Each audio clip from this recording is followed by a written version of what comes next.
Hey guys, Chris Fix here, and today I'm going to show you how to permanently and properly repair a rust hole in your car. In this case, our rust hole is in the floorboard, so let's go underneath the car and let me show you the rust we need to repair. So right here is the floor of the car. This is where your seat bolts into, this is where your feet go, and this right here is a large rust hole. Not only does it go through to the interior, but right here is a structural point for the suspension. It ties right into the floorboard, and there's a giant hole, so that's definitely not good. This needs to be repaired. Now, not only does this need to be repaired for safety reasons, but it also has to be repaired because we want to double the horsepower of this car with a turbo kit. And don't worry, there will be an in-depth DIY video on how to install your very own turbo kit with common hand tools. But before we do that, we need to fix some odds and ends to make this safe and reliable for double the horsepower. Also, just for driving around in general, we need to fix that rust hole. And in order to fix that rust hole, here are all the tools and products that you're gonna need. You are gonna need a welder. Don't worry, I'll explain more about this, but you can find them as cheap as $100, and I'll get more into that as we get to the welding portion. That's not the difficult part. The difficult part is the cutting portion, and you'll see why.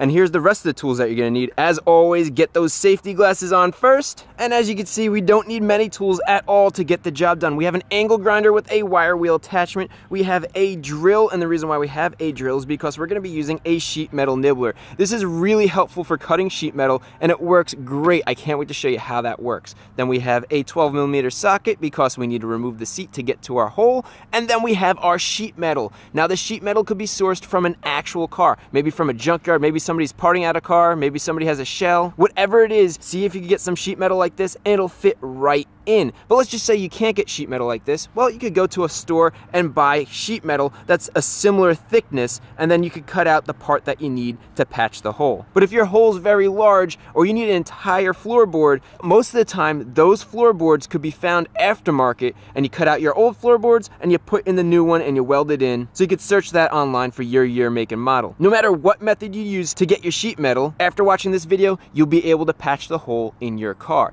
Now, the last thing to do after we patch the hole is to paint it so that we have a sealed surface. Oxygen and water can't penetrate, so we don't get rust again. And that's all there is to it. Now, before we go and start cutting out that old rust and welding in a new floorboard, the first thing you need to do, very important, the first thing is make sure you find out why it rusted. You need to stop it from rusting again. Most of the time it's because water gets in there, sits there, and over time it rusts, especially on a car like this, which is a convertible. Check this out.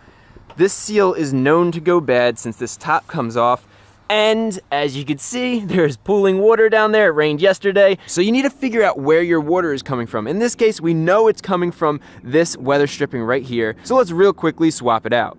First, we need to remove the top to get to this weather stripping. Then it's held in by 2 Phillips head screws, so remove the first one and the second one.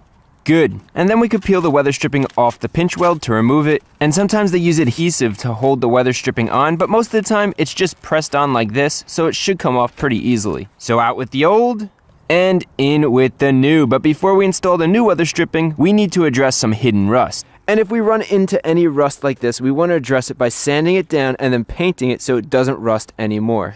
So first, sand away the rust using a wire wheel and make sure you remove every speck of rust. Any rust that you leave is just going to spread again. With all the rust removed, now we're down to shiny metal, and we could use a special rust barrier paint that coats the metal and will prevent future rust. So spray on that paint and let it dry.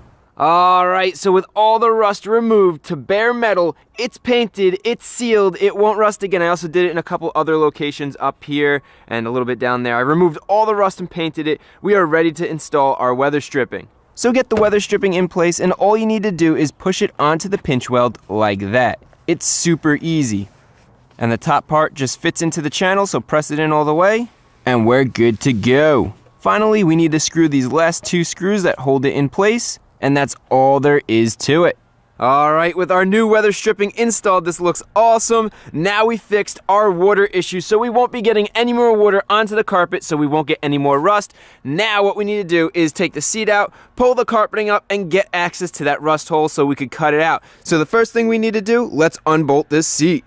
To remove the seat, there are 2 12mm bolts in the front. Good, and now we can slide the seat forward, which gives us access to the 2 rear bolts as well as the seatbelt bolt. And we're gonna have to remove that so we can pull the carpet up. Good, and now carefully remove the seat from the car so we don't damage anything. Then we could remove the floor mat, and unfortunately my door sill trim is broken, but that just pops out. And finally, we could sneak that carpet out from underneath the rear storage bins like so, and then get the center console out of the way, and then we could move the carpet to the side. Alright, so with the carpet pushed up out of the way, I actually have it bungee corded to the steering wheel so we don't have to worry about the carpet falling down if we're cutting or welding. We don't want this to catch fire or get in our way. Now we could take a look at what we have to work here, and unfortunately this hole seems a little bit bigger than it looked underneath. It looks like this is solid, which is good, but it looks like we do have a bunch of rust here. Another good thing is in the front here, you can see it's all good sheet metal. I don't see any rust, which is good. Hopefully this is just surface rust here. So we're gonna just go around here and see with the grinder where our surface rust is versus where our bad rust is. So let's get that done. Now, since we're gonna be using a grinder to grind away all this rust, it's gonna create a lot of dust, so it's very important. You need to make sure you have eye protection and a good dust mask. Now, this is an N95 dust mask. It's better than nothing, but it only filters out 95% of the particles in the air. And these glasses are good because it'll prevent things from hitting your eyes, but air could get around it and dust could still get in your eyes. So what I prefer is a mask like this. This works way better. It completely seals your face so you can't get anything in your eyes. You can see here, we have a seal on the outside and we have a seal around your nose, double sealed, and this is a P100 filter, which filters out 99.97% of dust in the air, which is a lot better. You don't want to be breathing this stuff in, especially since we're kind of in an enclosed area. It's a good idea to find a mask or a half mask like this with the P100 filters. So that's my recommendation. And since we don't want to get dust all over the interior of the car and we don't want to breathe it in, another idea that I have that you don't have to do but it's helpful is get something like this. So I bought some 6-inch ducting tube, and you can see, very simple, but it'll work, and then a blower motor fan, and I'm gonna have negative pressure. So this is gonna suck all that dusty air out of the car, and then you could put a filter on the end of here so you could blow it out far away. This is about 20 feet long, so I could keep it away from me, get that air filtered, and then we don't have to worry about that dust getting all over the interior of the car because that would just make a mess. So just another thing that you guys can do. You don't need to, just giving you some ideas. So let's see how bad this rust really is. All right, moment of truth with our wire wheel. We got the vent going, and let's have at it. Now, it's very important to sand down the entire floorboard. There could easily be hidden rust. Also, you want to remove as much rust as you possibly can and get down to that shiny metal.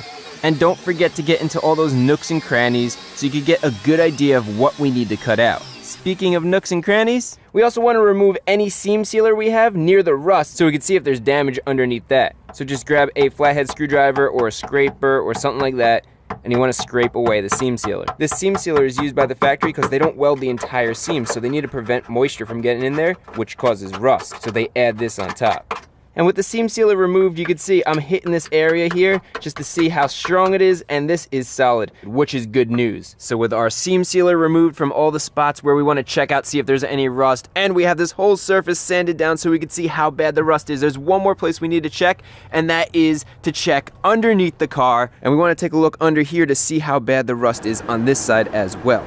So just like up top, we want to get to the bare metal surface, so wire wheel all the undercoating away to expose the metal. And be sure to remove the undercoating a couple inches past the rust hole. Sometimes the rust creeps up underneath the undercoating, and you could miss it if you don't do that. So here's what it looked like before with all the undercoating covering all the sheet metal so we couldn't see. And here's the after. Now look at how much more we could see in here with removing that undercoating. Like right here. This right here didn't look like it was rusted through from the top, but from the bottom you could see there's holes. So we're gonna have to cut this out. We're gonna have to cut along here. This metal's actually good over here, which is good. And then we're gonna have to come up to above here. Now, the nice thing is the metal up here, this top part is good. This metal right here is gonna get cut out, but this metal up here, we're gonna be able to butt up against it and weld right to that, which is awesome. So let's take a look at this from the other side. Now looking from the top, you can see I drew a line that shows exactly where we're gonna cut out, going around all the rust, and then we have all good metal on the outside here that we could weld to and then paint later on. And one thing I want to show you, how can you tell the difference between bad metal and good metal? Why did this line get drawn here? Why not like all the way out here? Well, this metal over here, that is solid. This metal over here, I could punch right through that. So that's how I came up with that line here. This metal's still good, it's just surface rust. We'll be able to weld right to it.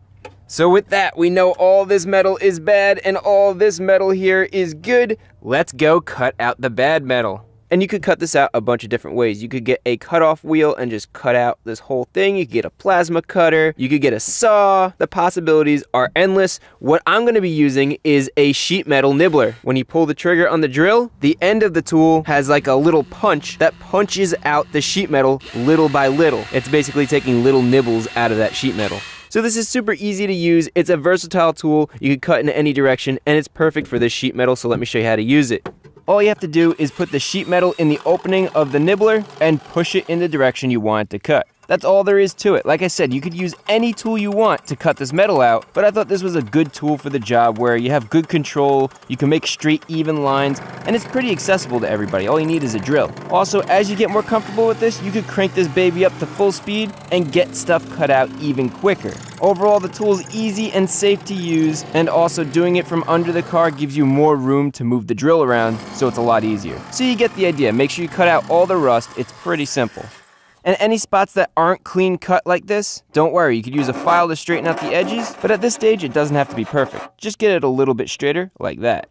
So there we go, that's a nice clean cut, and we cleaned up all the edges with the file. We could clean it up a little bit more, but we might as well wait. This is gonna be a nice easy shape to cut out of our new sheet metal. So this is perfect, and we got rid of all that old rust, and we even got rid of some good material so that we know for sure the rust was cut out. I was really impressed with this sheet metal nibbler. It worked perfect. The only part it was a little bit difficult to use with is when the sheet metal wasn't completely flat. It had a little indent or a valley in there. You really had to twist it and turn it with that valley so it's level the whole time. Otherwise, it worked perfect. So now with all the rust removed, we could take our sheet metal, and what we're gonna have to do is we're gonna have to cut this sheet metal the same shape as our hole. And you can see we have some good points that we could reference, such as this piece right here matches exactly this piece right here. So we just have to cut around that. So let's roughly mark this up on where we wanna make our initial cuts. And just compare your hole to the sheet metal and mark it up. It doesn't have to be perfect. If anything, make it a little bit bigger because you could always trim more metal off later. And again, this is just a rough shape.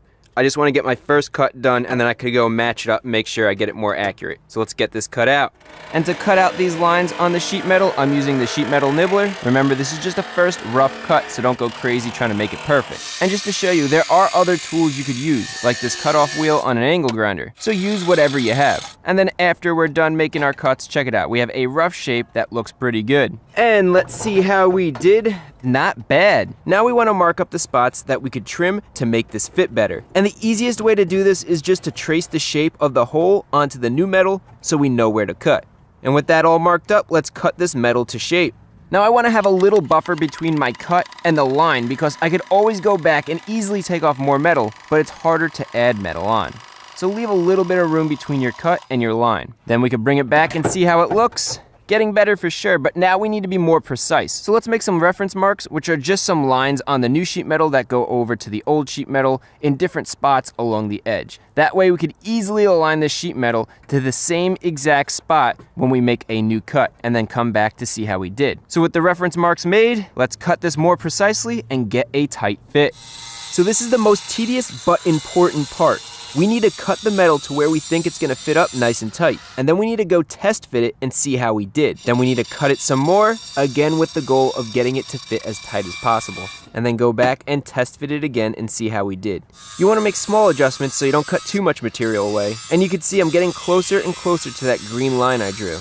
All right, now fitment is everything, so spend your time on doing that. We're still not done. There's still little adjustments I need to make. I want to show you. And I also want to show you, it's not going to be perfect. You see right there? There's a little bit of a gap. Well, that's what happens. There's solutions to that when we weld, not a big deal. We just want to try to get a really tight edge all the way around if possible, and this looks really good. The only thing I need to do is right there, I need to sand away just a little bit of material, so I'm going to go do that, and then this should be ready to go.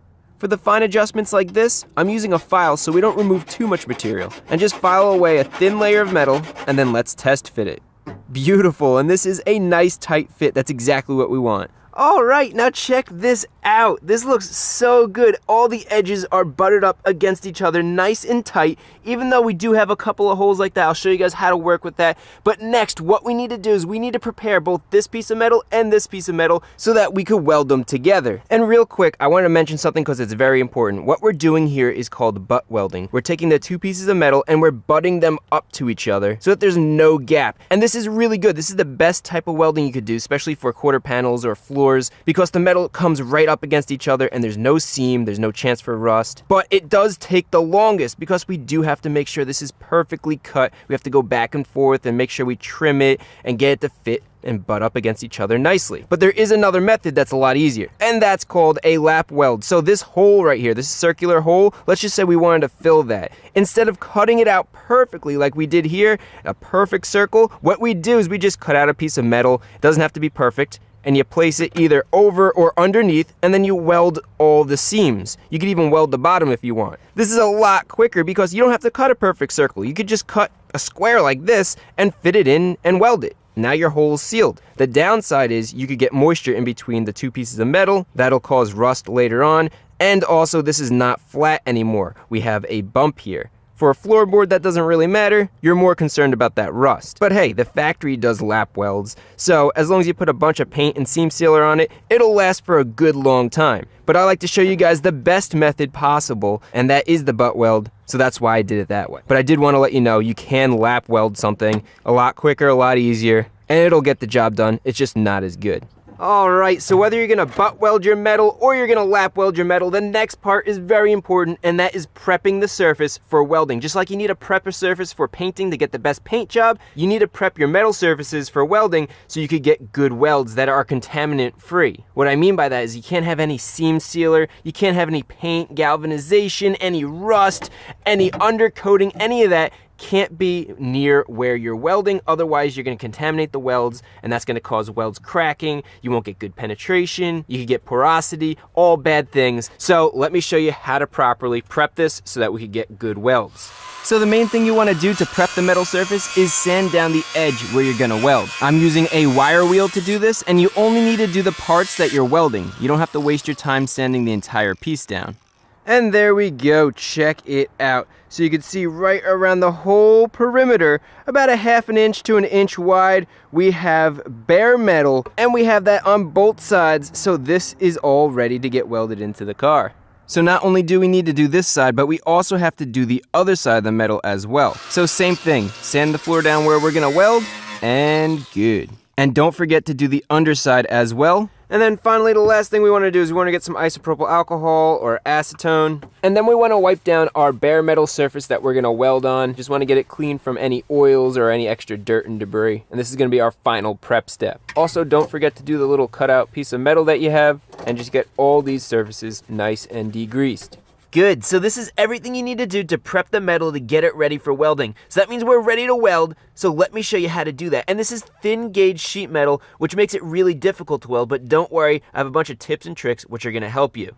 So the first thing I want to cover is what kind of welder should you use. This is a MIG welder, this is a flux core welder. Let's start here. This is a great beginner welder. It's relatively affordable at $100, and you don't need any gas. Now, you don't need gas because this uses flux core wire. Flux core wire has a hollow core, and inside that core is flux, which ends up being your shielding gas so you could get good welds. Now, the problem with that is, you can see right here, the thinnest wire we could get for this machine is 0.030 inches because it has to be hollow, and that means we could only weld down to 22 gauge or 0.8 millimeter. Our metal is even thinner than that, so technically we can't use this. We could probably use it and work around a little bit, but really, it's not within the scope of this machine, so what I recommend is getting something like this. This is a MIG welder. It is a gas welder. It's a little more expensive, starts around about $200, and you need to get gas. I'll cover that in a second, but the benefit is you have a lot of flexibility. You could change your wire speed, you could change your voltage, and more importantly, we're able to get the wire we need. Since we're using gas, we're able to get down to 0.025 inch wire, which is really thin, and if we check out our chart here, it says 24 gauge, 0.6 millimeter, which is the thickness of our sheet metal, will work with our 0.025 wire. Now, let me give you a little more information on how to use a welder so that you guys could set up your welder and get started, at least have a basic idea of what you're doing. So the first thing you want to do to get the correct settings for your welder is grab a digital caliper, zero it out, grab a piece of your sheet metal. I already did this, but you just want to see how thick your sheet metal actually is. In this case, you can see it's about 0.6 millimeters thick. Now we can check out the settings. We can see we have 24 gauge metal at 0.6 millimeters thick, and we want to go 3 volts, and we want to have a wire speed of 25. So on our welder, we could go to our voltage. We need to set this to 3 volts, and then our wire speed set to 25. We can make adjustments later. Probably gonna adjust the wire speed and keep the voltage the same. I'll show you how to do that. Now let me show you the gas. For MIG welding steel, you're pretty much always gonna be using 25% CO2, 75% argon. Don't worry, go to your local gas supply. They know exactly what you need for MIG welding. They'll set you up. Now all you have to do is open up this bottle all the way like so, and then what we have to do is pay attention to this gauge right here. This will let us know how much air is coming out of our welding gun when we press the trigger. So let's turn this to open it, and where we want to be on this gauge is at 10 liters per minute, which is the black, or 20 CFH, which is the red. You can see we're up a little bit, that's fine. Let's turn the welder on, and now grab your gun, and you want to lightly tap the trigger. Actually, that's almost perfect. And you can see how the pressure drops down as the trigger is tapped. That's how much flow our nozzle has when we press the trigger. And that is spot on. I got lucky on that first shot. So that's how you dial in your air to the correct flow rate. And then the last thing is the amount of wire you want sticking out when you start is just a little bit past the nozzle like that. That's perfect. So let's go practice our welding. And I know you're going to be tempted to start welding in your car right away, but don't. You always have to do a few practice welds. So I have some scrap sheet metal that we cut out, and we're going to practice on that and make sure our settings are good, and also just for practice for such thin sheet metal. So get your welding helmet on, then get your welding gloves on, have a fire extinguisher nearby, and let's see how dialed in we are. And we are not dialed in at all. That was pretty bad. So let's crank up the wire speed to 35. All right, a little bit better, but this should sound like frying bacon, that sizzling sound. So let's try a wire speed of 45. And that's better. This seems pretty good. This sounds more like frying bacon, and we aren't blowing through, and this is exactly where we need to be. And now we want to inspect our weld. So when we started out, we had the wrong settings. We made some fine adjustments just on wire speed until we were pretty good. Now to make sure we're pretty good, yeah, check that out. See how this goes all the way through? The weld penetrates through the metal, but it doesn't burn through. That's what we want. So now that we're dialed in, we could go and start welding in our car. And I almost forgot, which is why I wrote this note. Make sure you remove the negative cable from the battery before you weld. The welder is pushing a lot of amps into the metal of the car, so removing the negative cable helps prevent the electricity from frying the computer or sensors, so remember to disconnect the negative cable from the battery.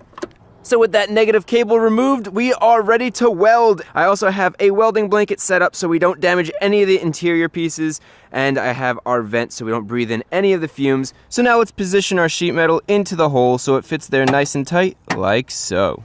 Now, one of the most important things to a successful weld is putting your ground clamp somewhere near your welding surface that's very clean. So like a clean piece of metal or a bolt. Some people weld on the bolt to the sheet metal. In this case, we could just use where the seat belt connects. I'll screw this in, and then now we have a really good ground clamp area like that. That's gonna allow us to have good welds. All right, now we're ready to finally weld this piece of metal in. And what we're gonna be doing is called a tack weld. This is when you weld one spot for just a second to fuse the two pieces of metal together. You wanna tack weld a few different spots around the sheet metal. That way the metal is held in place. Here's what a tack weld looks like up close. You can see the weld is small and focused in one spot, and it fuses both pieces of metal together. This weld has good penetration, it's not a glob of metal on the surface, and it's relatively flat, so this is exactly what a good tack looks like. Another thing we need to keep an eye on as we tack weld is making sure the two pieces of sheet metal are level. You can see here there's a large gap, and the two pieces are not level. So grab two hammers, one above and one below, and we're gonna hammer from below. The top hammer is used to keep the metal level as you hammer it up from the bottom, like so. And check it out, this worked perfect, nice and level. Okay, so that's the process. You work your way around the sheet metal, tack weld it in. If a spot doesn't fit right, use a hammer to hit it in place and make it so that it's even and level. All right, so since everything is tacked in all the way around, we use that hammer to make sure all our surfaces are even. We are ready to do something called stitch welding. Now, unfortunately, we can't just run a weld all the way across and down and all the way across. If you do that, the metal is gonna warp. You're probably gonna blow through from adding too much heat to one section at a time. So we do something called stitch welding. For example, we'll go from this weld to this weld and stop. Then we'll go find another tack weld over here. We'll go from this weld to that weld and stop. And then we'll find a tack weld over here. We'll go from this weld to that weld and stop. And we're spreading the heat out so we don't blow through, we don't warp this, and we let these other welds cool down before we go and weld next to that one. So now you have an idea of how we're gonna stitch weld all these pieces together. The one thing we're gonna do is we're gonna ignore all the spots where there's big gaps. I'm gonna show you how to fix that at the end. So don't worry about stitch welding that right now. Just stitch weld all the good pieces of metal that are butted up next to each other. So we'll start right there. So what you're looking at right now is exactly what it looks like through a welding mask. What you see here is exactly what I see, so let's stitch weld this. You're gonna start over here at this tack weld, pull the trigger for a second, then let it cool down. Pull the trigger for a second, then let it cool down. Pull the trigger for a second, and let it cool down. Now you can see that bright orange puddle? It's literally molten metal. You know when that puddle is cool when it has a dull orange glow. That's when you wanna do the next weld. Then you let it cool to a dull orange, and then you start your next weld. You want to add wire to the puddle for only about a second because if it gets too hot, you're going to melt the surrounding super thin sheet metal, and that's just going to create holes. And I think this is a really good visual of the process. You want to repeat this until you get to the next tack weld. And check this out. We started a little cold since there was no heat into the metal, but by the third or fourth weld, we were perfect. So that's a good example of a stitch weld. Let's do another. So let's start at the tack weld. And just like the last seam weld, I'm doing short trigger pulls so we don't overheat the metal. And if you listen, you can hear a slight difference in what this weld sounds like compared to the last seam weld. This one doesn't sound like frying bacon. So our settings are a little bit off, and I think we need to increase the wire speed, although the welds are looking pretty good, so I'm just gonna continue. Also, take a look right in front of the puddle. You can see there's a hole forming every time I add metal. That's from the metal getting too hot, so I'm gonna stop welding and let this cool. So after letting this cool for 20 seconds, let's finish the stitch weld, and I'm gonna be quiet so you can listen and watch the rest of this stitch.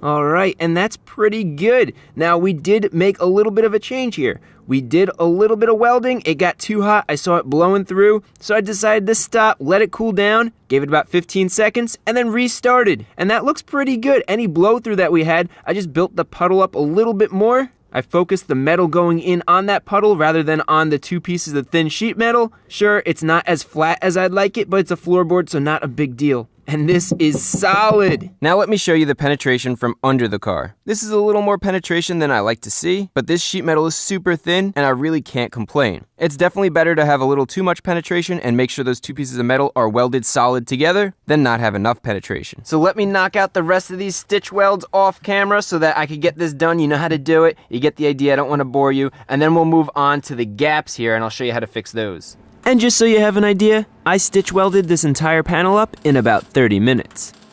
All right, and I am done stitch welding this entire piece in. It is solid. That's not going anywhere. And remember, this is my first time welding 0.6 millimeter thick sheet metal. That is really thin. For you guys out there, anytime you're welding the first time, don't expect to weld dimes. The key is to make sure you have good weld penetration and you're bonding both pieces of metal together so that it's solid. This is a floor, remember. This is gonna get covered in paint, in carpet. Nobody's gonna see it. So structural rigidity is the most important thing. Now, to successfully fill all the gaps and not have any more burn through, what I'm gonna do is use a piece of copper. This is a flattened copper pipe. You could also use a sheet of copper or even aluminum. Aluminum's gonna work as well. Both of those metals the welds won't stick to, and they act really well as a heat sink. They absorb the heat. So what you're gonna do with this, you're gonna place this underneath the gap, and then you're gonna use a jack or some magnets to hold this in place. And with that copper heat sink pressed up against the bottom of our hole, that's gonna absorb any heat that we introduce into this. And it's gonna be a lot easier to weld this hole up. Now you can see there's a lot of thick metal right here, so what I'm gonna do is I'm gonna focus the heat on this metal,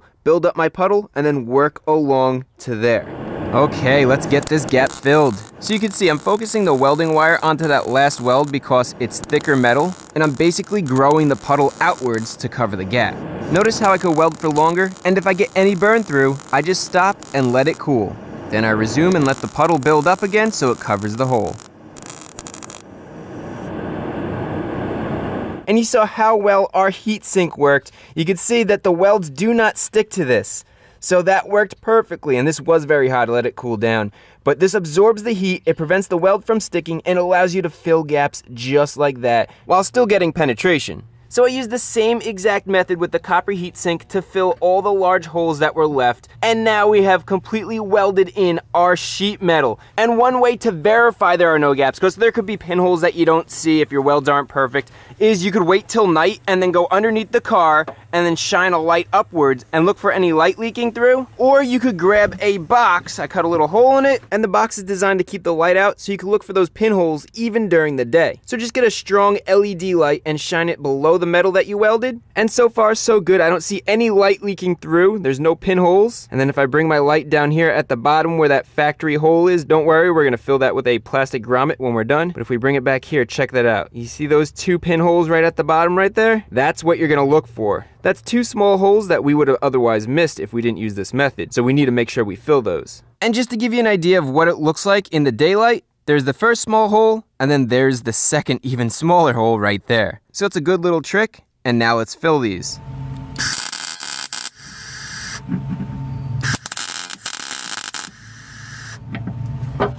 And finally, with those two simple welds, we have sealed this completely off. This is welded in, and we are done, but not completely done. We're done welding. Now, what we need to do is we need to seal this. We need to paint it so that we don't get rust. There's always going to be some moisture and some oxygen in the air that could cause this to rust. So painting is very important. And to prep the surface for paint, we want to get rid of all that loose surface rust, which we did in order to weld, so we're good with that. Then you want to grab your 80 grit sandpaper, and we want to sand the metal surface to give the paint something to grab onto. 80 grit is pretty aggressive, so it's going to leave some deeper scratches, and that paint is going to be able to adhere to that very well compared to a smooth surface. Then vacuum up all the dust from sanding, and finally clean off the surface with alcohol, which is going to remove any oils and dirt on the metal so that we have a good clean surface for the paint to stick to. And look at all that dirt we removed. And now we are ready to paint, but never paint out of your container, because if you don't use it all, the paint in the container is gonna go bad quicker. So pour a little paint into the cup, trying not to make a mess. And a really cool trick to seal your paint can so it lasts a long time on the shelf: grab some plastic wrap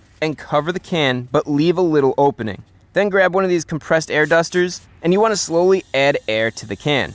The canned air that you're adding is actually R134A, a refrigerant. So it's going to sink down to the bottom and displace the oxygen since it's heavier. Oxygen is what makes the paint harden, so without the oxygen, the paint is going to be like brand new the next time you open it. Now get your paint and spread a thin coat around the entire floorboard, making sure to work it into every nook and cranny. I like to add the paint thick so it covers everything, but don't leave it thick. Make sure you spread it out nice and thin. Alright, so 4 hours later, we know this is dry because my finger isn't sticking to the paint. So with a new brush, let's add our second thin coat of paint. And again, make sure this layer is thin. Alright, and 24 hours later, check this out. Now, it doesn't have to look perfect, but that does look pretty good for something that's going to get covered by carpet. The most important thing, though, is how it functions. And this is a special paint that's impermeable. It goes on relatively thick, and it creates a barrier between the metal and the air and moisture. That's going to prevent rust, and it seals in all of our welds as well. And since we did butt welds and not lap welds, we don't need to use seam sealer. So this is a job well done. And if you're wondering, I sealed under the car as well. Not only did I paint where we welded, but I also painted past that. That way it seals it off really well. So our sheet metal is sealed on both sides. Now there's one more thing we need to do, and that is install a rubber grommet in the factory hole. I assume the previous owner left this undone to let the water drain out, but now we don't need that. So just push it into place, and there you go. That is how you properly repair a rust hole. Whether it's in your quarter panel or if it's in your floor, that is the exact process that you want to follow. I mean, check it out. Here's a before and after. And the best thing is this repair was done properly, so it will outlast the life of this car. And now we have one last thing, And that is how you repair a rust hole in your vehicle. Hopefully the video was helpful. If it was, remember to give it a thumbs up. Also consider hitting that subscribe button. There are a lot of really cool videos coming up with this car, including sound deadening it, fixing the shifter, the turbo kit, and many more. And as always, all the tools and products I used in this video are linked in the description. Stay tuned.